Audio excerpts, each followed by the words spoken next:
Welcome to Dig Deep, the mining podcast. In this podcast, we go deep into mining news, hot topics, and live interviews with mining professionals and leading figures in the mining industry. Introducing your host, Rob Tyson, founder and director of Mining International and Mining International Executive, a leading global mining recruitment and headhunting agency.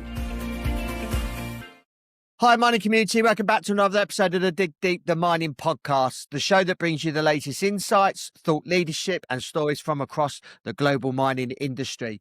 In today's guest, we've got Stephen Mullowney, who's a returning guest.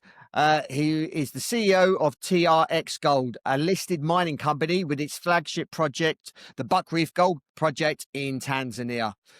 Stephen's going to unpack the human side of Buckreef's rapid growth, the moments that forced him to rethink his approach, the wins that mattered more to the people than the markets, and the misconceptions outsiders still have about this industry. We're also going to explore how leaders handle unpopular decisions, where the real bottlenecks are at site level, the technologies reshaping operations, the ones that haven't lived up to what the hype. Also, we're going to look beyond production metrics to ask the bigger question: what does success truly look like for TRX in the next 5 years, and how sustainable is its current growth path? So, Stephen, welcome to the podcast. How are you doing? I'm doing great, Rob. How are you doing? It's an early winter in Toronto, so I got a little bit under the weather, but besides that, doing great. Yeah, we were just speaking off air. Obviously, it's in the minuses where you are, but we're still in the pluses here in the UK. So probably expecting some minuses fairly soon. But yeah, no, I'm doing good. And you're coming back on the podcast, so this is obviously your second time. So I just wondered if you can just tell us a little bit about yourself, a little bit about your career. For those that didn't listen to the previous episode, just wondering if you just tell us a little bit about yourself and how your career's sort of developed and gone until what it is today. I've been lucky. I've had a good career. Obviously, I started off in university in Eastern Canada, and from there did my chartered accountancy. Moved on from chartered accountancy into investment management, then into investment banking. And then my job prior to here, I was a partner leading the deals mining group at PricewaterhouseCoopers. And in that role for around 13 years, traveled all over the world, dealt with a lot of governments, operational turnarounds, restructurings, capital raises, and then decided to take on a mining project and put it into production and grow it from basically zero to now roughly over 800 people on site, including contractors. So it's been an interesting journey and lucky to have had it. Yeah. I just wonder if you can just give us a snapshot of TRX Gold so our audience know a little bit about the company. So TRX Gold is located, our project, as you mentioned, the Buckreef Gold Project is located in Tanzania, 1.6 million ounces in the M&I category at around 2.5 grams per ton. Just put out a PEA at $4,000 an ounce. It has a pre-tax net present value of $1.9 billion. And anticipates an 18-year mine life with roughly 62,000 ounces average gold production, $1,000 AISC and $1,000 cash costs, and $1,200 AISC in that study. We're on par right now in the first year of that study, and then currently expanding our plant. So everything's going great. The mining industry plans rarely go as expected.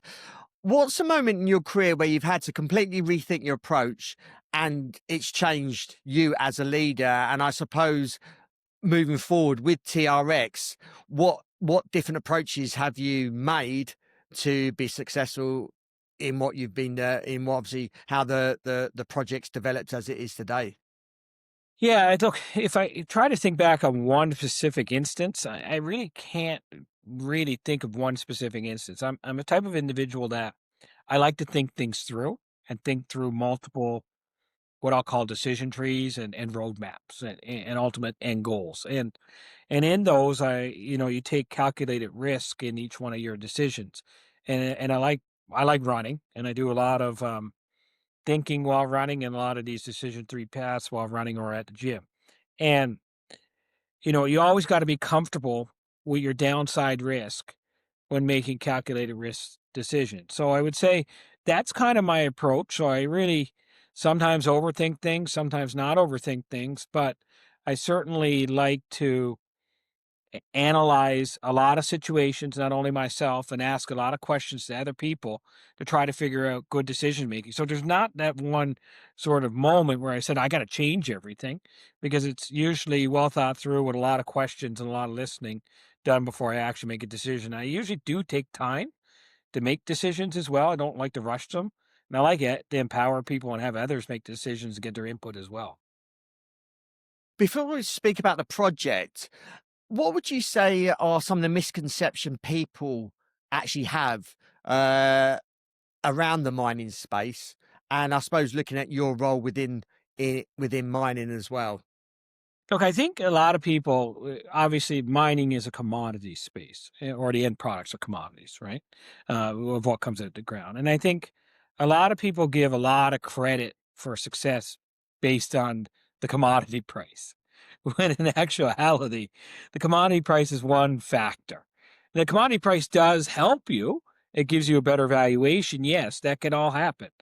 But if you don't keep a good focus on growth and cost discipline, then it doesn't matter what commodity price you have, right? So I think in this sort of industry, you want to be able to put in place the right foundation for a growth company, no matter what the commodity price. And if the commodity price comes on your side, then you want to benefit from it. And you want to be in a position to benefit from that commodity price. But I think there's so much focus in this industry. If you were to talk about gold mining right now, first thing people are going to say, well, the gold price is good. People aren't going to say, well, are your operations good? The first thing to come to mind is the gold price is good. In our company situation, the operations are good too, and probably better than the gold price. We would be successful even at a lower gold price. And so I think there's an extreme focus. It's important, but there's an extreme focus. And the first thing that comes to mind, particularly in rising commodity price environments, is, oh, the commodity price is good. You've had to probably make hard decisions during your career, and mining leaders often have to make those unpopular decisions.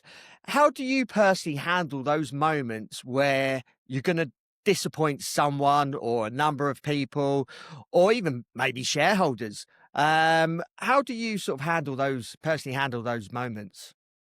Look, in any business planning, um, you have to plan for the short, medium, and long term. And sometimes your short term decisions won't line up to long term, and long term won't line up to short term decisions. And you got to make difficult decisions. And even around talent, for instance, is one of the probably the factor you're thinking about, decisions that you have to make. And your talent needs change over time as well. And you got to make some difficult decisions as those talent needs change and your business changes.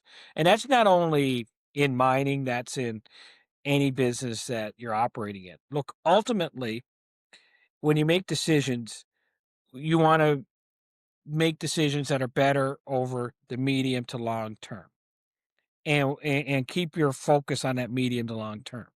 And sometimes those aren't popular decisions in the short term, but you got to convey what you're doing, why you're doing it. And you want to make sure that, for instance, in a business, if it's around people, that the people in that business are better off over the medium to long term. There may be some short term sufferers as a result of that, but ultimately you have to have buy in that you're going in the right direction over the medium to the long term and make those difficult decisions. You can't not make those difficult decisions. You have to make them. They're in the best interest of all stakeholders when you make those decisions. And as difficult as they are, you have to make them. Let's go back to speaking about the project. Buckreef has seen a rapid throughput growth, obviously, over the last few years. What's a part of the operation, maybe something the market doesn't actually see, or even news releases actually see, that have been the biggest bottleneck, and how are you solving it on the ground? Yeah, so what that's an interesting question. I would say there's always a bottleneck and there's always a problem. And it's always in a different spot. So look, mining is, and again, to your first question, I say people look at the at the gold price, for instance, in this market. There is so many little things along the process timeline that's in place from a mining asset, and and your flow sheet, and you're starting down straight from your block model right up through your mining, your drilling and blasting, the size of product that you drill and blast coming out of the pit, whether you're taking dilution for it, going through your crushing circuit, then into your milling circuit, and out the back end. And there's bottlenecks along every piece of it, and there's thousands of components, and each one of them can knock you down. And so you have rock against metal, and it breaks down. And so a lot of people, will come up to me and say, Stephen, I watched that show Gold Rush, for instance. And I kind of snicker, and I shouldn't say snicker. I kind of like say, yeah, there's a lot of similarities to a certain degree, what you're seeing on TV. But the biggest similarity is things break down. Things have to be repaired. Things have to be maintained, and equipment. So there's bottlenecks absolutely everywhere. The crushing circuit is always under a lot of strain because you're crushing rock. It's easier to drill and blast, but you got to get that right. Then the crushing circuit really has to rock on the metal. And you really have to replace your liners, really have to maintain your crushers and those sort of circuits. That's where you can get, you know, jammed. Your milling circuit, a little bit easier to maintain, but still a lot of maintenance to it because there's a lot of moving components to that as well. But if you don't have your proper drill and blast pattern, your proper blasting, your size of rock coming out of the pit, it makes it harder on the entire system. And you probably won't get as high recovery rates going through, or you're going to have slower throughput through your mill. So all those factors come into play. I could tell you at Buckreef, we've had issues at any particular point in time amongst all of them, including even tailings capacity, which we don't have today. So we do have tailings capacity, not meant that way. We don't have problems with tailings capacity. So there's always a bottleneck, always. When you solve one, there'll be another one. Hopefully they don't all happen at once. Well, that's why you put in place contingencies. So I like stockpiles. You'll read our reports. They have lots of stockpiles. I like crushed stockpiles. I like ore stockpiles. I like spare parts. I like extra crushers. We even have 4 ball mills on site.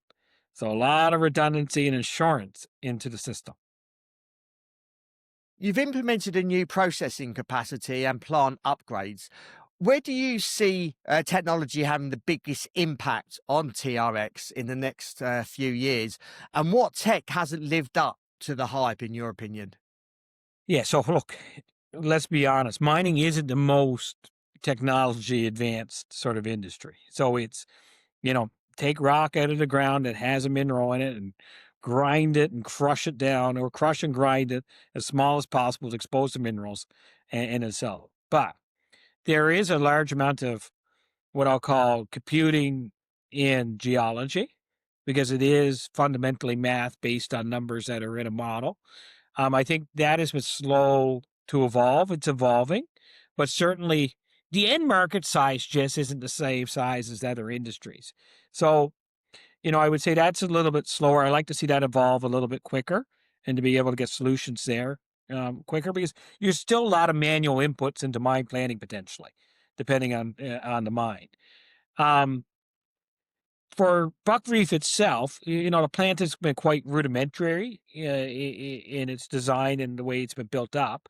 Yeah, obviously, there will be a lot more technical components and measuring and things of that nature, and control rooms go in place in the future. So that will help us out.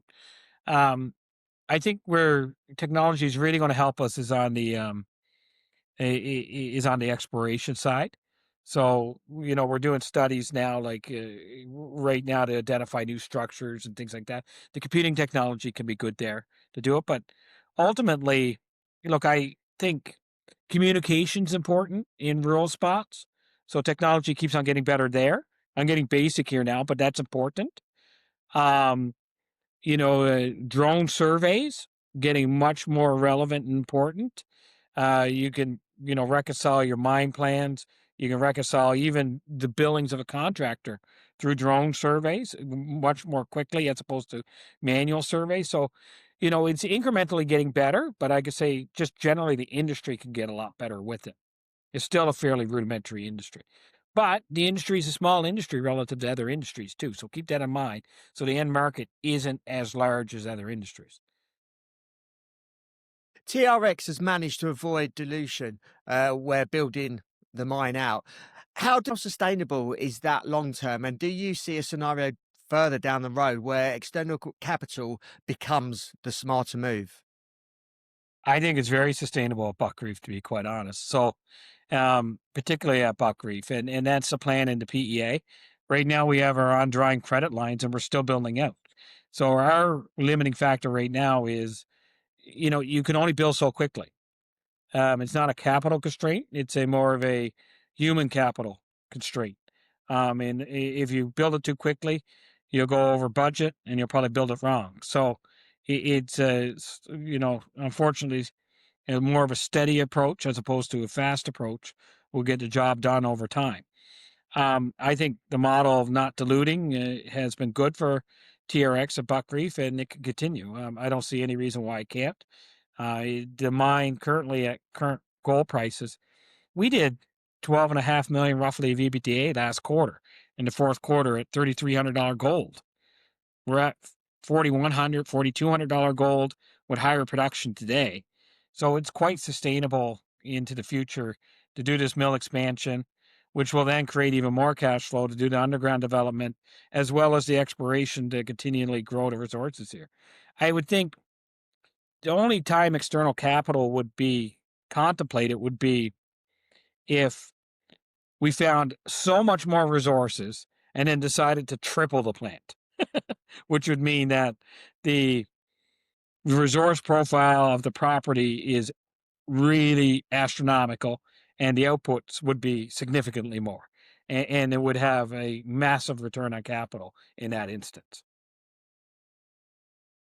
Buckreef has grown from a small oxide operation to a multi-ton per day producer. What does success actually look like for TRX 5 years from now, beyond the usual increase in production answer? Yeah, look, obviously it's going to increase in production, but I would hope that the resources increase significantly through the drill bit and exploration. There's a lot of opportunity on this property, a lot of zones to drill out, and I hope they bear fruit in order to take that production profile and make it even a lot greater than contemplated right now. I think that would be the element of success for Buckreef. TRX as a company, I would hopefully we have a good skill set here. Hopefully we have more than one property that looks like Buckreef and acts like Buckreef and can grow like Buckreef.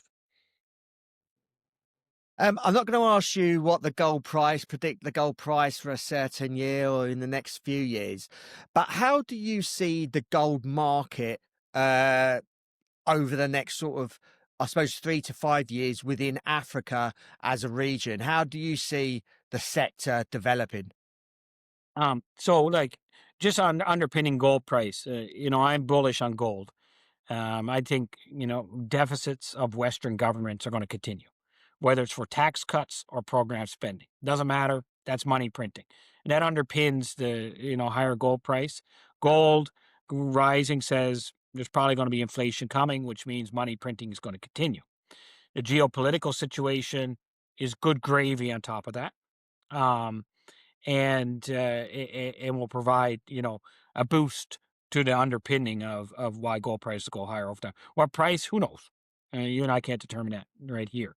With regards to if you have a higher gold price going forward, um, you're going to have more gold properties go into production and expand. That will not only be in Africa, that will be in North America, that will be the market in general. And in that, there's going to be a balance between profits, local economies, local governments, and mining companies, and how to adequately share that pie. And that will be a constant, topic of debate, is what I suspect going forward. And lastly, and concluding, what's the sort of medium or short-term outlook for TRX?